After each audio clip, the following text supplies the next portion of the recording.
The final assessment, we'll do the summative assessment where the learner has to perform unaided. The first thing he needs to do is load the firearm, and what we're looking for there is when the person draws the firearm, he needs to not present a hazard to himself, to others or property. Establish a safe direction, point the gun to the safe direction. From there, load the firearm, keeping the muzzle in a safe direction and the finger away from the trigger. From there, he's going to load the firearm, safety on. From here, from a distance of 7 meters, he's going to have to fire 10 shots on the A4 size piece of paper in your own time, demonstrating the correct stance, correct grip, correct trigger control, and the necessary fundamentals of pistol craft. At some stage, we've loaded a dummy round into the firearm too, so the learner needs to perform an immediate action drill. And what we're going to be looking for there is finger alongside, muzzle safe direction, and we're simulating a stoppage on the range. So I'll just demonstrate that for you quickly.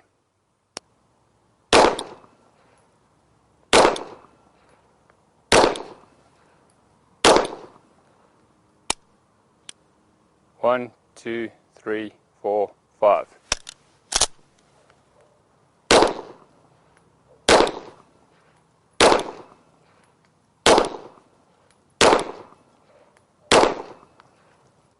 Once you've completed the 10 shots, we then make the firearm safe, keeping the finger away from the trigger, muzzle safe direction. Magazine out, check the chamber, we lower the slide, from there lower the hammer gently under control, holster the firearm, and we declare pistol safe. Okay, the range is now open, we can move forward and check the score.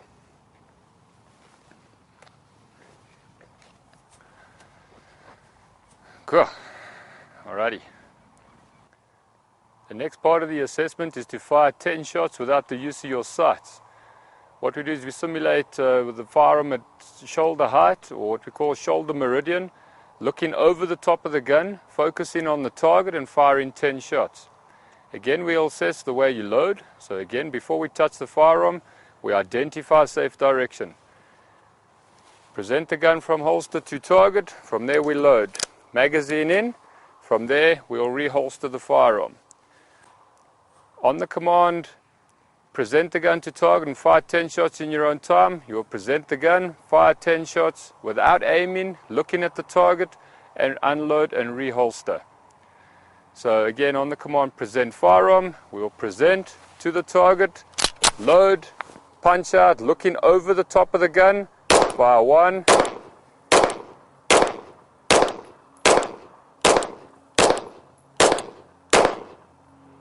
once you finish firing, maintaining the muzzle in a safe direction, finger away from the trigger, magazine out, check the chamber, lower the slide, lower the hammer, and reholster. And we declare pistol safe. The range is now open, we can move forward. The next part of the assessment is to fire from behind cover or from a barricade. Again, we'll assess the loading and unloading procedure. And again, you need to fire 10 shots from behind cover on the A4 size piece of paper. So to start off, before we draw the firearm, we identify safe direction, draw the firearm to the safe direction, insert the magazine, load, safety on. We're then going to adopt the position from behind the barricade. We're going to focus on target and fire your 10 shots.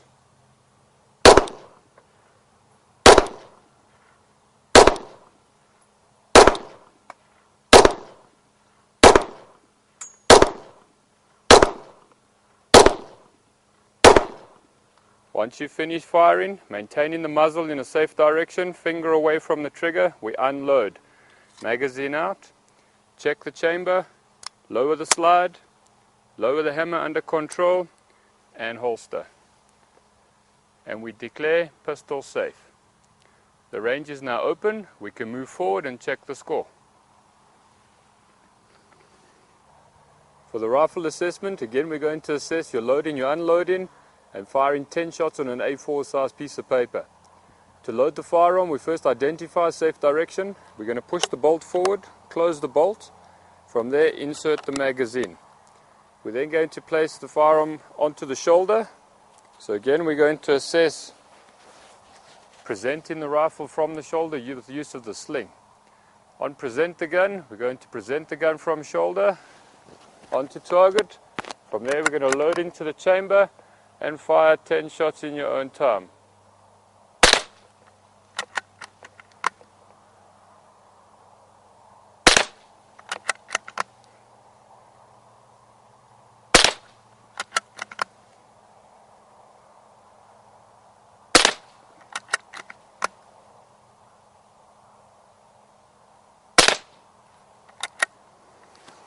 After your first 5, we need to reload and perform the same exercise again, as well as performing an immediate action drill should the gun have a stoppage.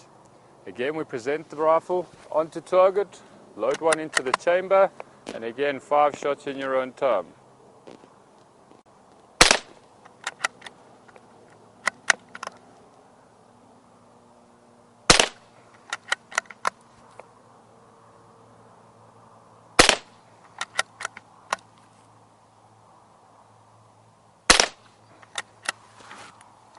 Once you finish firing, muzzle in a safe direction, magazine out, check the chamber, and we declare rifle safe.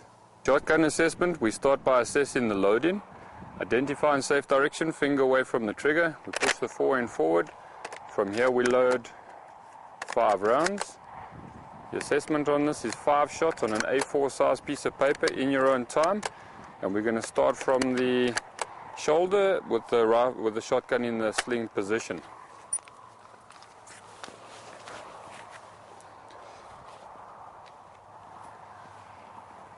When you're ready, we're going to present the gun onto target and fire 5 shots in your own time.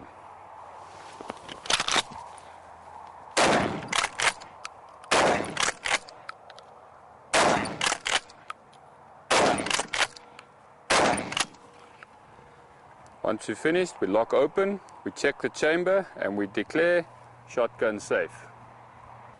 The assessment for the semi-auto rifle is the same as the bolt action. We're going to fire 10 shots from a distance of 25 meters.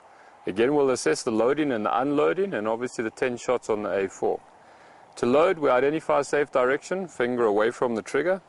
We insert the magazine. Once the magazine is inserted, we load one into the chamber, keeping the muzzle in a safe direction and the safety catch on. And from here we'll fire 10 shots in your own time.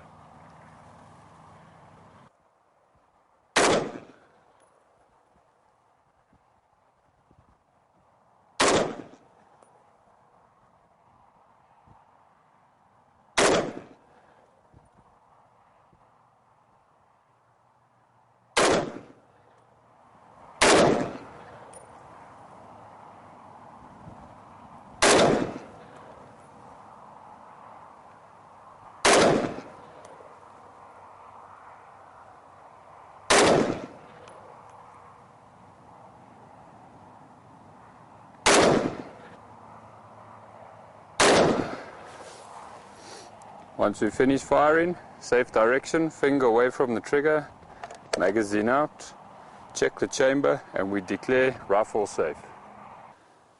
The 3 most important rules to always apply whenever you handle a firearm is: number 1, always treat every gun as if it was loaded.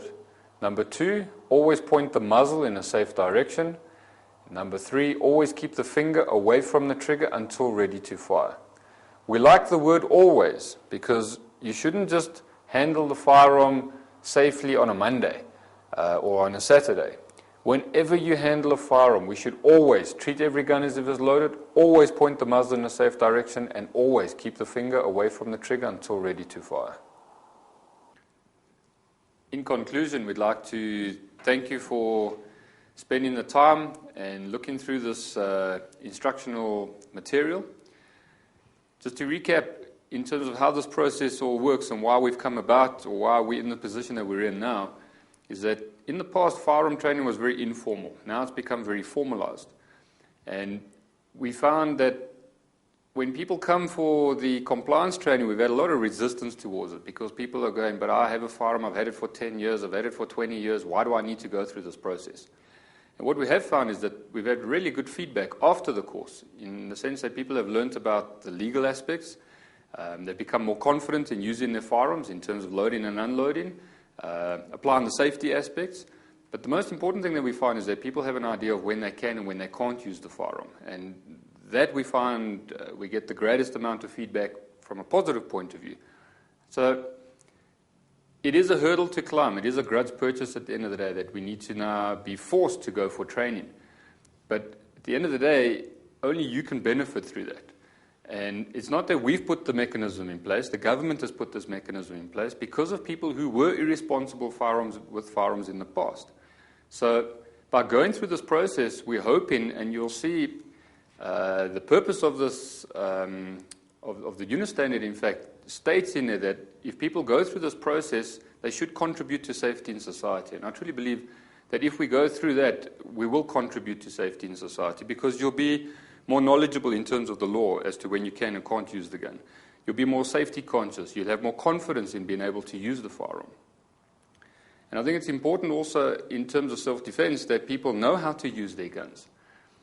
As a shooting range owner, I see visitors come to our range on a daily basis, and I'll be honest with you, we're actually quite appalled at the level of training and the level of competence that these people have.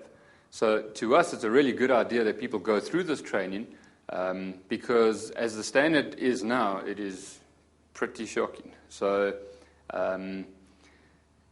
don't resist the process. It's something that we have to go through. And from what I can see, there's a lot of people that have handed firearms in saying, well, you know, it's a huge hurdle to climb. It's too much hassle. It's easier to get rid of the firearm. But from what I can see and what I've seen from experience in the past as well, crime is a reality. Crime happens out there daily. And people are going to hand their firearms in, and the first time they get hit, the very next day they're going to be at the gun shop trying to buy a firearm again. Our philosophy is rather have a gun and not need it than need a gun and not have it. And the day that you've handed that firearm in and you do get attacked in your home and you have no resources to be able to protect yourself, your family, or your property, you're going to rue the day that you handed that gun in. Rather, get trained, go through the process, be compliant, and own your firearm legally, and at the same time be more responsible with the firearm. Our credo in terms of our training is tactical firearms promotes responsible and safe firearm ownership, and it's something that I think the government are looking for as well, that people are just more safe and more responsible in the use of their firearms. As far as the pros and cons in terms of firearm ownership is concerned, many people are saying we should ban guns entirely. Well, the fact is, should you ban firearms, the only people that will own them is criminals. So if guns are outlawed, only outlaws will have firearms. And that, if you look in England, for instance, where they have some of the toughest gun legislation in the world, they have an estimated 3 million unlicensed firearms in England. So gun control hasn't really worked. Crime still involves firearms. So it's just like people say guns are dangerous, but we always forget the human element. Your motor vehicles on average kill 30 people a day. Does that mean that cars are dangerous or people are dangerous?